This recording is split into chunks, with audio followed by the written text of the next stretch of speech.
All right, that was Millie Manders with Little Big Mouth. Now, this song in particular, I think we can all relate to the type of person you're talking about, Yeah, whether they're. I mean, sometimes. I mean, it's not. It's you know, the smallest person's got the biggest mouth sort of thing. yeah, yeah, But yeah. in some cases, it's not. Sometimes it's the other way around, and the person can be completely obnoxious and just trying to be loud and thinking they're kind of doing something, but it's really kind of wears itself thin very quickly. Yeah, yeah, yeah. Well, it was relating to somebody who decided to display quite a lot of aggression for very little substance. Um, and at the time, I was very much unwilling to allow any emotion towards this situation to arise because I wasn't going to let anybody have any satisfaction over this. And so, my way again of relieving it, as I said before, it's my therapy. I decided to write a song about it, and it every time I play it on stage and stuff, I just have a right laugh with it, Yeah. because it's one of those things you have to laugh everything off, don't you? Oh, absolutely. And this is definitely my way of laughing something like that off. So Well, and that's the thing is like it's kind of like the old cliche goes, like yeah, just let them talk, just ignore them, and they'll eventually go away, sort of thing. yeah, yeah, absolutely, yeah. So, I know recently, because I want to get into bigger touring, because I know recently, less than a month ago, you were touring in Paris, in France. Yeah, yeah. It was my first gig outside of the UK, so that was really exciting. It was another radio station actually out there, Radio Caribou Chaos, out in Paris, and they invited me over to play a gig for them with a management company. So yeah, that was really really cool, and it's such a beautiful place. And you like, I know the stereotype of Parisians is that they're quite cold, Right. but they were so friendly. And my terrible, terrible French, they just laughed at me and just told me that they spoke English and helped me out of a lot of situations. So it was a lovely experience, and very, very lovely, very hospitable people. So yeah, really enjoyed that. The French aspect of things, I can relate to that because I'm in London, Ontario right now, but I was born and raised in Montreal, Quebec. Okay. And it's the same sort of thing with the language there. It's generally a stereotype where, Yeah. the French speaking people there, at least let's say the first language, the French first language, they don't always cooperate, but it's not all. It's like I said, it's a stereotype, and Yeah. but there are some of those people where if you make an attempt to speak French, then they're more than willing to help. If you don't, someone will kind of turn their back on you and saying, "No, forget it." Oh wow. And it's unfortunately that's the way it is. But I can completely relate to that. I mean, I speak French fluently, but at the same time too is the French I learned is similar to the French in France, except Parisian French is a lot more we'll say grammatically correct. Yes. Because Montreal French, no, I could get by, but there's a lot of slang, so I'd actually have to think about some of the stuff I'm saying in order in order to get my point across. Okay, because like your colloquialisms, they might not actually understand them. Exactly. I see.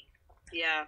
So I'm glad you had a good time because I was that was one of the things I was wanting to know about. And especially being your first show out of the UK, I can imagine like how thrilled and how much fun you must have had just because it's the first thing you kind of now you're playing essentially way away from home and now you're playing to a completely different crowd that you're used to, which has got to be something nothing short of a lot of fun. Oh, it was the most exciting thing. It was definitely one of my highlights of this year was to go and experience different culture, just the different reaction that you get from a crowd in a different country because they do react very differently to British people. They're very appreciative of the music, but it is a completely different experience. But yeah, it was incredibly exciting, and hopefully I'm going back there. So, yeah. Well, I was just thinking too that did you get a chance to actually sightsee a little bit, or was it kind of just play a show and you had about a day or two and then kind of back to business as usual? Yeah, we played the show and we went to see like the Eiffel Tower and stuff the next day. But actually, I for me, like, I'm not really big on the touristy stuff when I go to another town anyway, or another country. I like to just go and look around and see what the locals are doing and stuff. And I ended up actually jamming with a busker down in the subways. Wow. Which was a lot of fun. Yeah, I just found this little old man with a guitar, and I just had a jam out with one of my tracks with him down there for a little while, and mooched around the centre of Paris. Obviously, we went to see the Eiffel Tower. Right. And obviously, I took a selfie there, because who doesn't do that? Oh, yeah. But, yeah, most of the time I was seeking musical adventures. So I probably annoyed a lot of people with my ukulele and singing that day.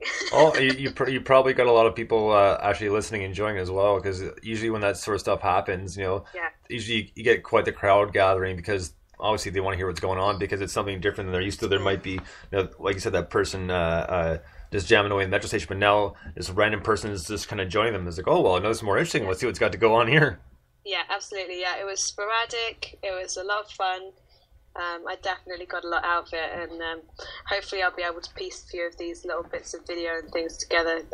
It's all filmed on an iPhone, but get a little shaky video together once I've got a track to put to it, and that'll go up on YouTube ASAP. So. Right on. I'm looking forward to seeing that. Yeah, it should be fun. So the next song we're going to get to is probably one of my favorites on the album, is Thoroughbred Potato Head. Yeah. Okay. And just because it's such a fun song. Yeah. And I actually was listening to it in the car the other day. Okay. And it's a really catchy. I'll tell you that right now. And I really like the lyrics to this one. So we're gonna listen to this Thoroughbred awesome. Potato Head, and then we'll come back and talk about it. So we'll be right back. So here's Thoroughbred Potato Head, and Millie, that's quite the mouthful, let me tell you. So here we go.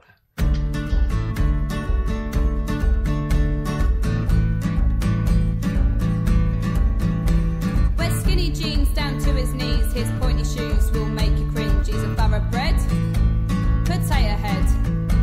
His haircut's long and full of layers, but it doesn't do him any favours. He's a thoroughbred potato head.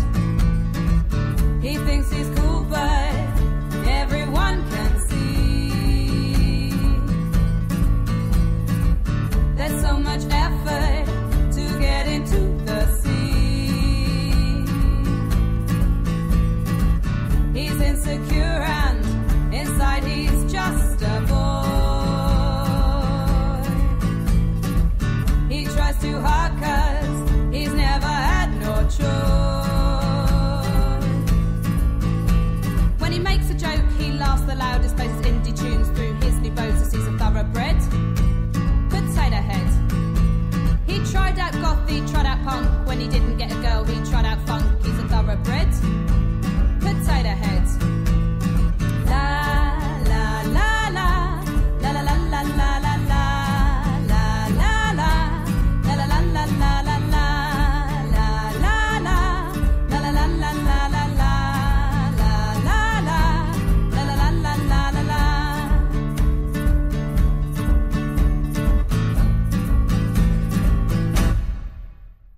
he walks so tall with a little pep. He wears his pentagram round his neck. He's a thoroughbred potato head. Down Shoreditch Strip, he's there in force. He's a trendy clone with no remorse. He's a thoroughbred potato head. La la la la la la la la la la la la la la la la la la la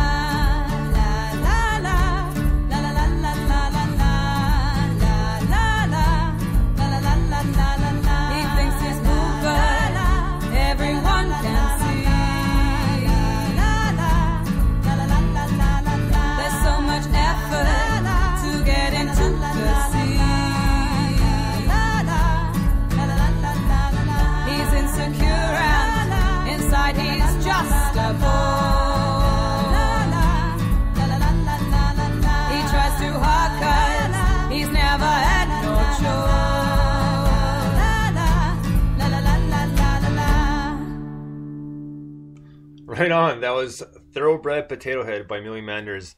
Now this one, I liked the vocals in this just because essentially you're telling a story, but you're kind of speaking and singing at the same time, which is a good mix and not the easiest thing to do in the world to make it actually sound good?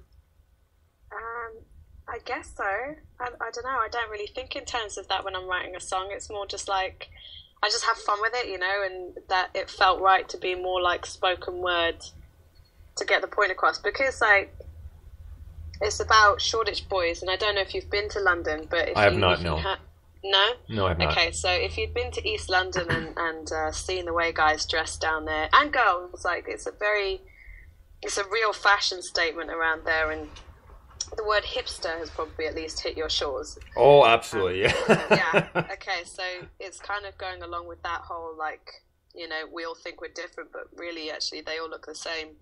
Well, that's and they've all got a very Cockney accent if they're from East London, and so the spoken word thing with a bit of a Cockney in there kind of just felt right for that song.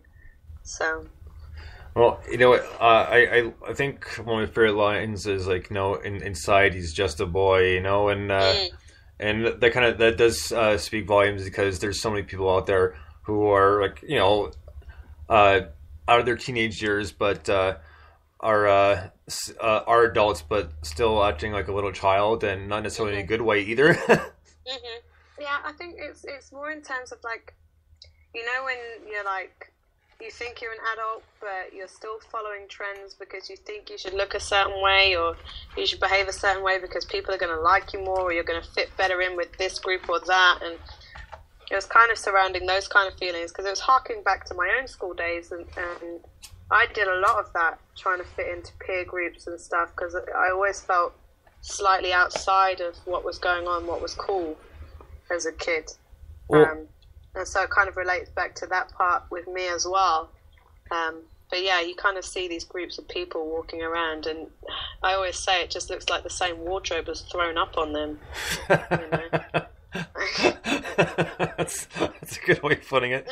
Yeah. But you know, I completely understand, because I can remember like my high school days. You know, the same thing too, because when I was in high school, like I just started high school when the grunge scene hit. Right, you know, okay. So obviously, you know, Soundgarden, Nirvana, Pearl Jam, the whole deal, and then all of a sudden, you know, plaid shirts were a dime a dozen, and you know, all the long hair, and of course my favorites, and I have to admit, it wasn't just because of trend, because they were really comfortable, was Doc Martens. Yeah. Like I had about 3 different pairs of the 8-hole boots. Yeah, I've had a lot of Doc Martens in my past as well. Actually, it's funny you should mention Doc Martens, because at the moment over here, the Dr. Martens shoes are all the rage for like girls and guys to wear.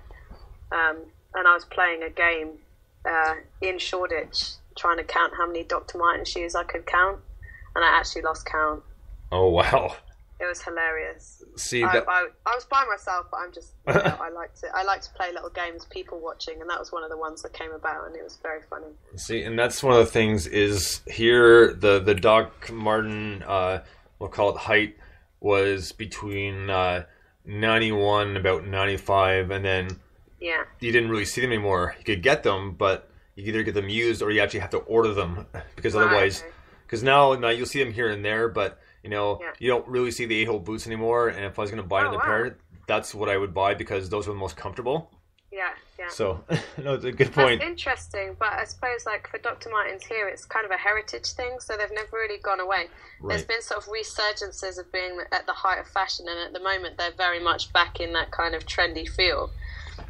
Well, but, yeah, you're always able to get them, because Dr. Martens is an inherently British heritage boot, I guess. Right. Well, it is. So, but now here everybody's kind of just, I guess, part of the kind of the quote unquote hipster scene is they're kind of going retro again, like the old school, like the Converse, the Chuck Taylors, you know, the canvas, and like the low cut Adidas shoes, and the Converse One Stars and that sort of thing.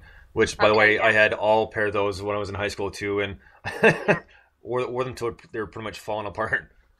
Right. Yeah. I went through all of that as well, and actually, Converse was massive over here. About 3 or 4 years ago, it was just ridiculous. I was actually working in a shoe shop, and we'd be selling something like 200 pairs of like white high top canvas